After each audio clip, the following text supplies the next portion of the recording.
Здравствуйте, я Влада Преслегина, автор проекта «Инклюзивная краеведческая мастерская. Я творю».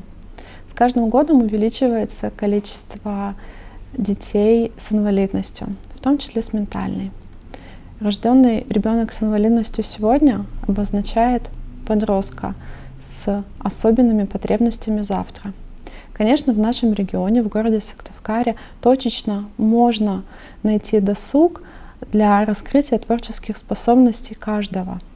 Но мы, как Национальная библиотека Республики Коми, предлагаем не искать, а прийти к нам в отдел литературы по искусству. В рамках проекта на протяжении 5 месяцев ребята смогут познакомиться с разными видами ремесел, попробовать своими руками изготовить предметы на краеведческую тематику.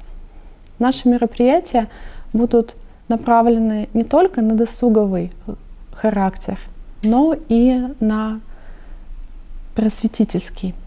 Каждое мероприятие будет подпитано книжным фондом по краеведению, книгами и периодическими изданиями. Ребята смогут погрузиться в коми-культуру и в коми-традиции. Приглашаем творить вместе с Национальной библиотекой Республики Коми, узнавать новое и находить свое место в обществе.